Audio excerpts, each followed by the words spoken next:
Okay, this is video number 3 on Pocket Chiller Library. Just a short video this time. I'm covering the change of design at issue 65 and going up to issue 76. So in the last video I got as far as 62. Now I've skipped a couple because I don't have 63 and 64, but 63 was when they changed the design to the one they used for the rest of the run, which was this little postage stamp sized graphic in the corner saying Pocket Chiller Library, starting at 7p, and it started at number 63. So I don't have 63 or 64, but I do have 65, which is Unseen Master. I've only got a few to go through. Some of them are of interest. 66 is Dark Vengeance. This is one of the covers similar to others where there's a person screaming surrounded by hallucinations. Again, there's about 3 or 4 of these designs, all different, but all following this theme.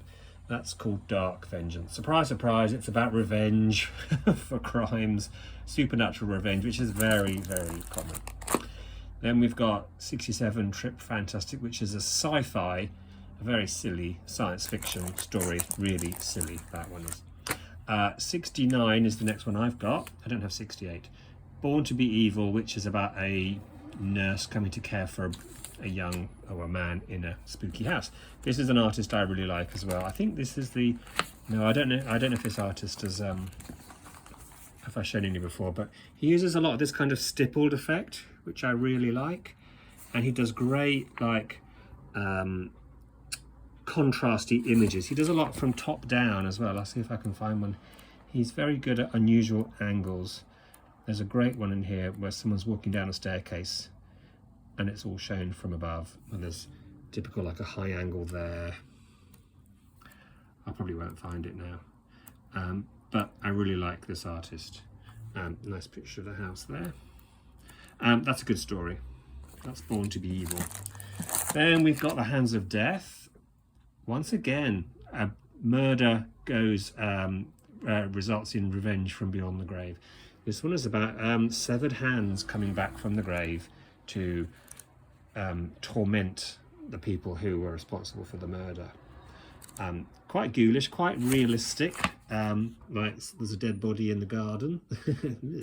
I thought this was a very good story because it was surprising. Quite nice artwork. Hands of Death.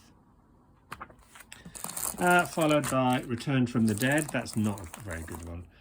The Colby Curse, which is about werewolves. We've had enough of werewolf stories by now, I think.